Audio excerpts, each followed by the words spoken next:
Bonjour à tous, j'ai l'honneur de vous présenter mon deuxième exposé sur ma chaîne YouTube. Je tenais à partager un résumé d'un article que j'ai publié en 2017 dans une revue nationale. L'article s'intitulait L'histoire de Saldaï d'après sa numismatique. Donc, Saldaï, c'est une ville algérienne qui a accumulé une histoire très, très, très riche. Actuellement, la ville porte le nom de Bijaya et le nom de Bougie à l'époque coloniale. Ma conviction majeure en vous présentant cet exposé est de porter une modeste contribution à la reconstitution de l'histoire antique de la ville de Saldai, en s'appuyant bien sûr sur les monnaies qui ont été récoltées dans la région. Pour ceux et celles qui ne connaissent pas la ville de Bijaya, géographiquement, elle est située pratiquement à 181 km à l'est d'Alger et 70 km au nord-ouest de Sétif et 61 km à l'ouest de Jijel. Elle couvre une superficie de 12 022 hectares. Par rapport à l'histoire des recherches archéologiques en Kabylie, l'origine de l'archéologie en Kabylie, comme ailleurs en Algérie, reste encore liée à la conquête française et à la colonisation. Aussitôt après la soumission de la ville de Délice en 1844, Adolphe Alphonse de la Mare passa à la ville. Il a fait éventuellement un saut à la ville de Bougie. Il a exécuta des remarquables dessins aquarellés de paysages qui existaient dans cette région. Mais aussi, il a copié plusieurs inscriptions latines. C'est ainsi qu'à la même époque, quand Henri Fournel, ingénieur des mines, effectua des recherches minéralogiques dans toute l'Algérie. Et il travailla effectivement en 1843 autour de la ville de Bougie et de Saldai. Donc il exposa ses résultats de ses travaux dans un curieux et précieux ouvrage imprimé par l'Académie des sciences en 1848. Peu après, Bert Brugger, qui était à l'époque conservateur du musée-bibliothèque d'Alger, visita la ville de Délice, puis il a visité aussi Bougie et récolta quelques inscriptions et aussi il a trouvé un sarcophage. Donc ça par rapport les premières expéditions archéologiques officielles, disons officielles, de la Kabylie débutèrent pratiquement avec l'année 1857, menées évidemment, comme toutes les expéditions d'Algérie, par des officiers français, et cela surtout durant l'année 1868. Donc je cite à titre d'exemple les expéditions du capitaine Christian de Vignéral qui a pu effectuer un inventaire archéologique de l'ensemble de la région jusqu'à la ville de Saldai. Mais ces derniers se sont concentrés surtout ils ont donné l'importance surtout aux découvertes des ouvrages militaires comme les forts, les citadelles et les redoutes. Après les années 1871, les civils ont repris les recherches avec Camille Véry en 1897. Sans oublier aussi des efforts qui ont été fournis par Saïd Boulifa, qui a signalé lui-même la découverte de plusieurs vestiges dans la région. Donc les recherches ont été interrompue suite aux événements de la Première Guerre mondiale 1914-1918. Elles reprennent pratiquement après la Deuxième Guerre mondiale en effectuant des fouilles plus techniques, plus scientifiques, disons, avec De Roche, Frozoul, Eusna et Lancel, qui ont a priori fouillé la région de Tixirt. Donc après l'indépendance de l'Algérie en 1962, les fouilles continuèrent avec des nouvelles prospections gérées par le père Poitou, Musso, le père Martin et bien sûr Jean-Pierre Laporte. Les découvertes des vestiges et tout ce qui concerne les trouvailles, tout ça archéologique et tout ça, de la ville de Bougie et d'autres régions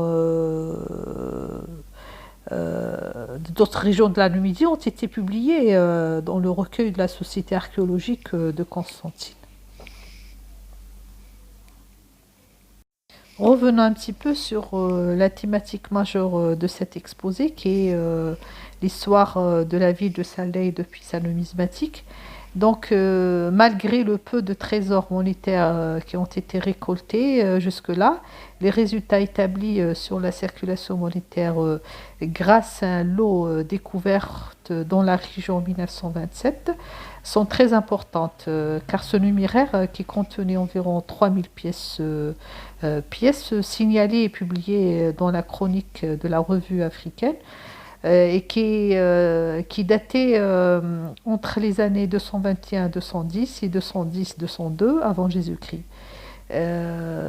Sachant que c'est des dates qui correspondent à la deuxième guerre punique, 218-201 avant Jésus.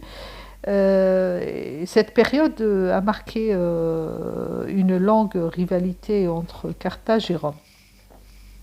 Donc pourquoi elle est importante, pourquoi il est important ce lot monétaire? Parce que grâce à sa découverte, on a confirmé pleinement l'existence d'un comptoir carthaginois dans la région de Saldai. Ce lot, ceux qui sont intéressés se trouvent au musée des Antiquités Alger, qui porte une dénomination lot de monnaie punique de Bougie. En ce qui concerne les monnaies du bas-empire romain, moi j'ai eu l'occasion d'étudier dans ma thèse de doctorat quelques pièces du musée de Bodj Moussa. Donc l'administration du musée m'a permis de traiter 18 monnaies. Apparemment, elles sont les seules pièces de monnaie qui datent du Bas-Empire. Donc ces monnaies en général sont caractérisées par la pauvreté à la fois des types monétaires et aussi par les alliages des métaux utilisés pour leur fabrication. Ces pièces de monnaie ont été frappées au nom des empereurs Maximien Hercule, Licinius le Père, Constantin le Grand, Constance II et une pièce de l'empereur Valentinien I. La monnaie de l'empereur Maximien Hercule 285-310 portait le type de Genio Populi Romani et Sacra Moneta Augustorum et Caesarum. Donc ces types-là faisant allusion au dieu Genius du peuple romain et à la déesse de la monnaie sacrée.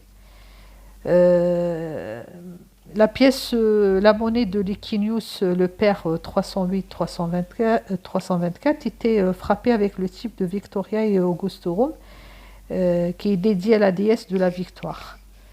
L'empereur Constantin, lui, en 306-337, portait des légendes dédiées à la déesse de la Virtus, la virilité des armées et du peuple romain, ainsi qu'à la providence des armées avec le type Virtus Romanorum et Virtus Exercitus et Providentiae Augustorum. Cependant, le numéraire de l'empereur Constance II 324-361 portait le type de Feltempo réparation, espèce républicaine. En ce qui concerne la seule pièce de l'empereur Valentinien I 364-375, était frappée avec le type monétaire Gloria Romanorum.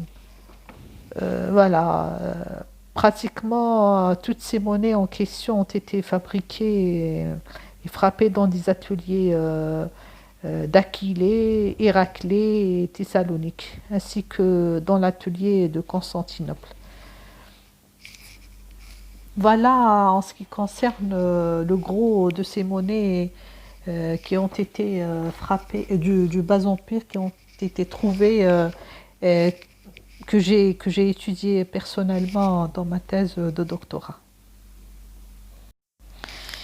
Pour conclure, c'est important, je voulais interpeller les gens à la séquence d'une séquence historique de l'Antiquité qui est le Bas Empire. Donc ceux qui ont suivi la vidéo, et ils ont remarqué que j'ai évoqué le Haut Empire et le Bas Empire.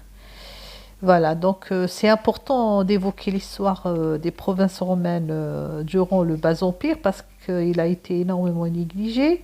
Et le Bas Empire est lié directement, beaucoup d'historiens qui relient le Bas Empire à la décadence, etc. Donc, avec tous les témoignages archéologiques qui pourront exister, car traditionnellement, leur description est liée directement aux événements de l'Empire romain, surtout pendant les années 1950-1960, notamment par Freud, par Disner, Brisson et de Courtois.